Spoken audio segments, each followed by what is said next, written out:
is a little bit different. Even though what we've been doing so far is kind of like virtual reality, we're putting on these VR headsets. We're not really engaging in the content. We're watching it. So 360 video, although it's very powerful and I've been using it for years, I'm seeing this sort of urge of people want to get the steering wheel and turn it now. They don't just want to sit in a tractor and watch someone else driving, they kind of want to start steering it. Alright? That's probably the younger kids. That's what I'm dealing with when I work with schools. But the older ones, they're happy just to watch a 360 video. I just did some cotton irrigation and it was really interesting. We went up and we learned how to do all the siphoning and everything. But you know, the farmers were happy just to watch that and to learn the technique. But ideally, the younger ones would probably want to get the poly pipe and start actually working it and actually get it running. So then when they do it in real life, they felt like they've done it. So I'm going to move on to the next topic now, which is virtual reality.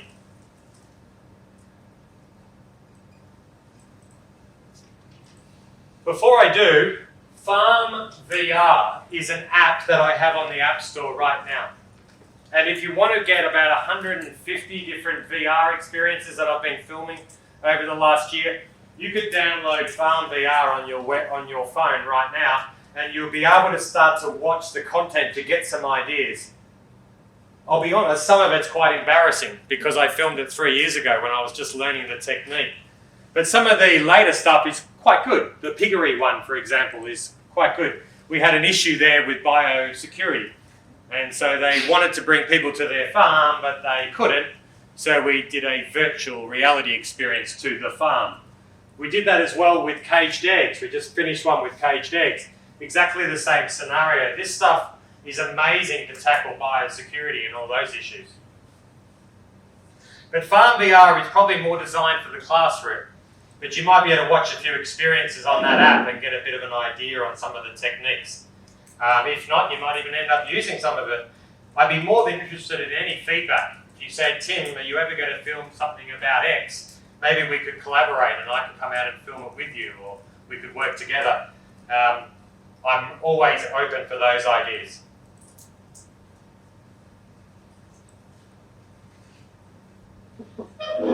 The big difference between 360 video, of which Farm VR, the player that you're downloading is, and virtual reality is probably what this guy is holding in his hands.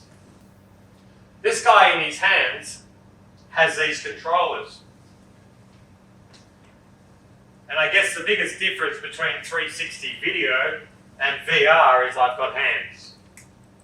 So I can start the chainsaw, I can turn the wheel, I can shear the sheep. Whatever you want the person to do, you basically can create it in VR. Because we now have hands and we can interact with it. We can't move film. So if you are starting to run this in your head about how to use it, you can't really film something and then expect to turn the wheel in film. We have to recreate the tractor as a graphic or as a computer-generated object.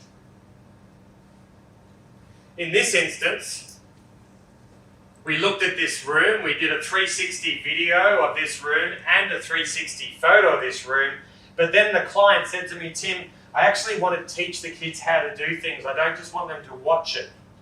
And so in this instance, we recreated the room as a graphic. And once it's a graphic, then we can interact with it, like not just watching it, we can move within it. I'll see if I can open it up.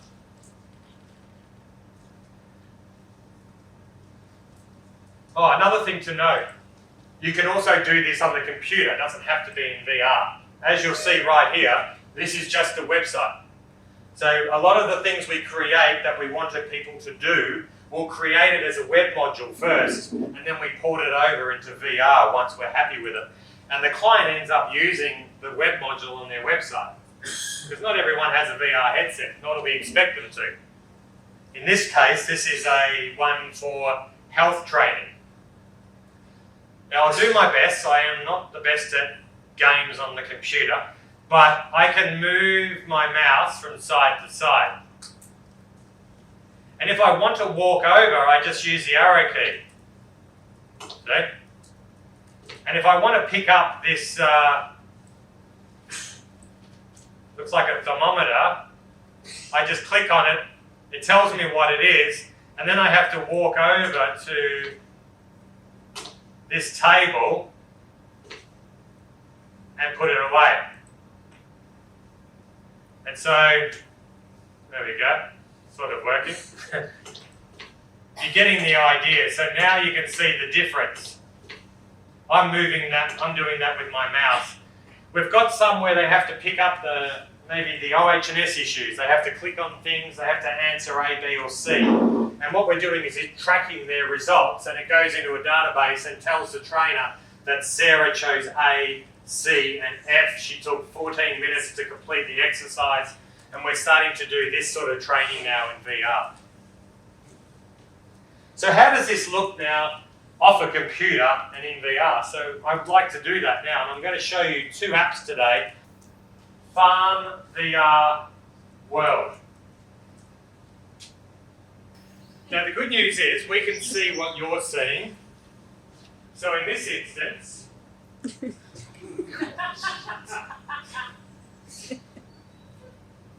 you see your hand? Yeah, so grab that hand there.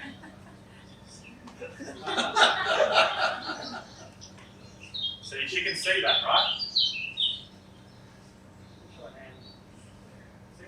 Don't put any buttons. Alright. Now first of all, we might turn down the lights a fraction, might help, but anyway. Alright, so what I'll get you to do is show me that you have an avatar. Look into the mirror.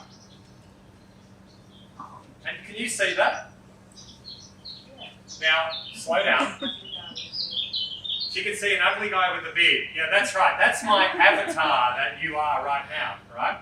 So I've created an avatar that I take to virtual reality worlds.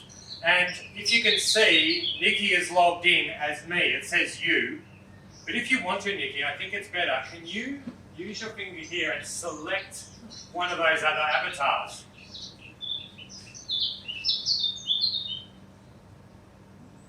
And then you use the trigger at the front to select. There you go. There you go, it's a bit more appropriate. So what we've got here is that you can choose an avatar. The next thing I want you to do is over this way. Can you see where it says join? Yep. Click on that again. Now Nikki is going into a live platform. This isn't one that she's playing on her own. In fact, multiple people, 100, 200, 500 people, can come into this platform together. And what we're going to do now is we're going to allow Nikki to explore this world. Now, the first thing to note is you can move around. If you can face this way for us, to move around, you push this trigger, that thumbpad there. Oh, someone's there. Hello? And then release. Release. Oh, I see. So I'm actually. Yeah, that's great. Do that. And turn around, someone is there, and we might be able to hear them. It was just coming in. Yeah, see if you can go get her. She's got the same avatar as you. Push that again. Push it down and release. Push it down and release. Push it down and release. And you can aim further.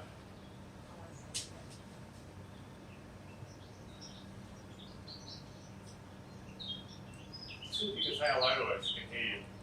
Yes. Go over with those. One more.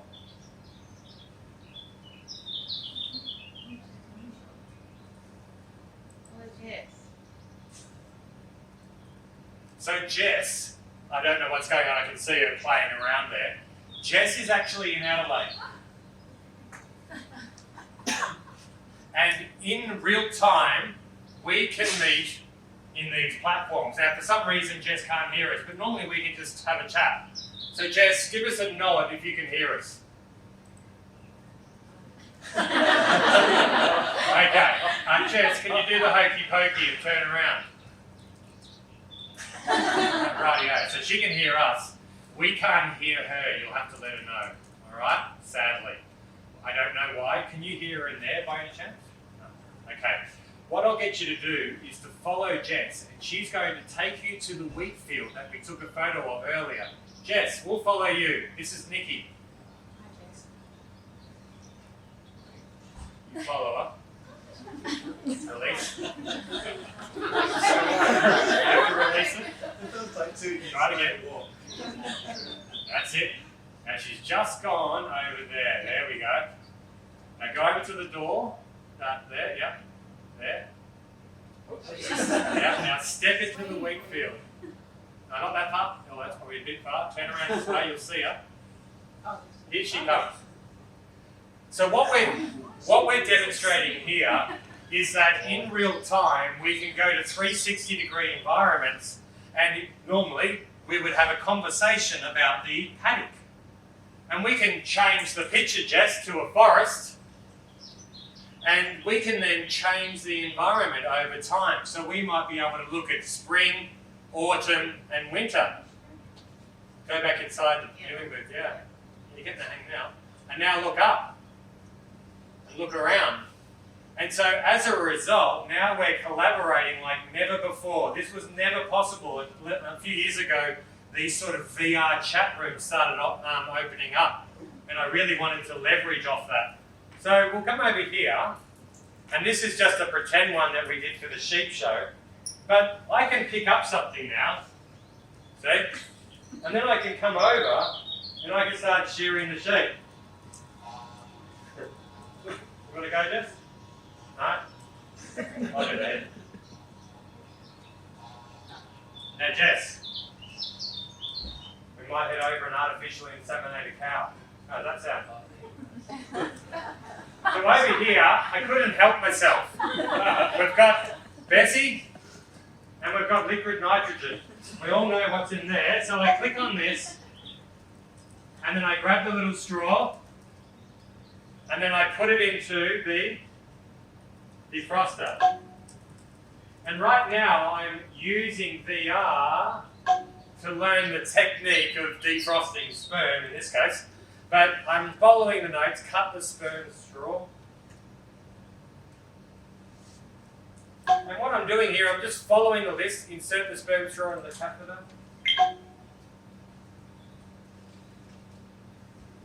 And over the back here in a couple of seconds, place the protective sleeve.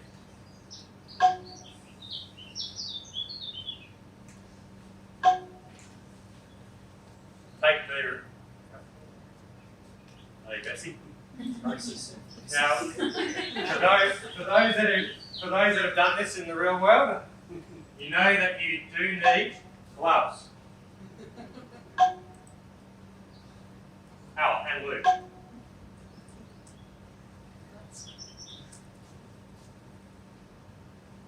And so right now, hey Jess, do you want me to do it or you? Alright, I'll do it. So we're now putting our hand down the rectum of a cow. I can feel it vibrate a little bit. And out it comes. How was that, Jess? And then, if I had a vet or a teacher walking me through it, Jess would normally be talking to me, and she would be able to, I can't hear you, Jess, but normally you would be able to talk to me. And she would be able to guide me, or I could show her how to do a certain technique.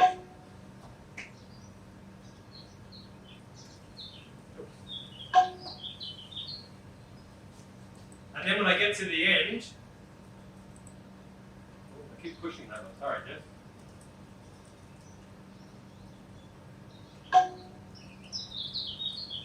Then I've done it. That was easy, Jess.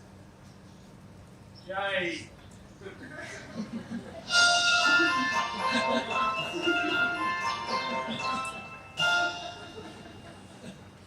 And so the whole point of that exercise is to collaborate with people in real time doing specific techniques, in this case artificially inseminating a cow.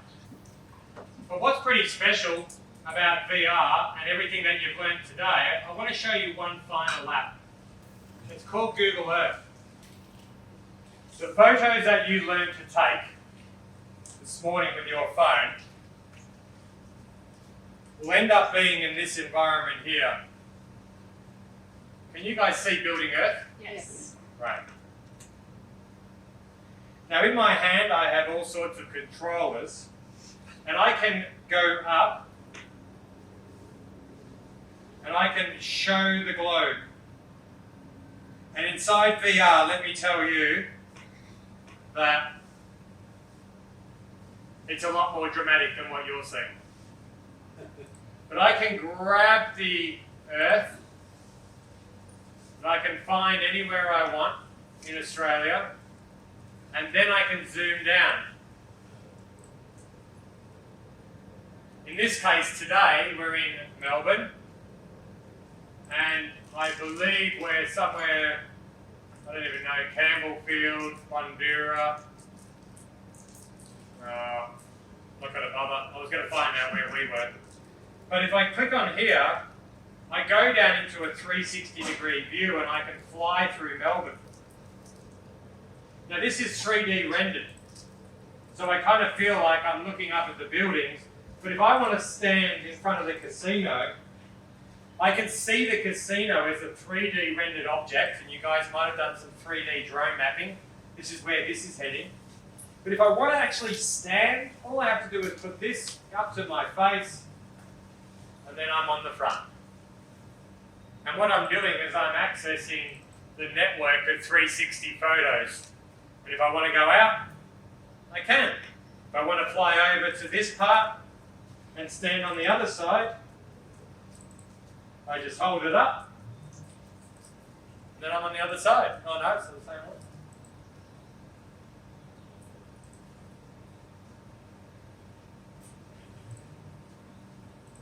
Look at that. And in VR, this is huge. This is absolutely incredible. So I go and visit my own 360 photos, and when I'm communicating and telling a story, I can go back and revisit my 360 photos in VR, and I can fly and I can stand where I was standing a year ago, 3 years ago, or whatever all my clients had. Any questions regarding VR? Because it gets even harder. That thing there that you had, what sort of cost? I mean, you don't have to make the stuff, but you just went into something that already exists. How much does that headset think? Yep, so that is the Oculus Rift, R-I-F-T, and that's a $600 headset. The computer is a gaming computer, 2.5K. Yeah, right. This one here, this is a kit that we build. Okay, we build these kits in libraries and schools and things are buying them off us. This is what we use on the bus, and so this headset is what I would be recommending as a first point of call. This is $300. This doesn't need a phone. It's got a screen in it. This is known as the Oculus Go. It's beautiful. And in here, I've got a clicker. So I can click things, I can move things, I can pick up things. So for $300, I'm in VR and I'm doing a lot of the stuff that I showed you just before. But if you want to, get more immersive and things like that, the Oculus Quest is about $600 and $700, and that's got hands and a headset. So it's not too bad. That whole kit that we use, we've even had extension officers buy this, the Department of New South Wales actually. We're doing something with the DPI at the moment, and that's about $4,500 though for the whole kit. But it's a plug and play, ready to rock and roll VR solution.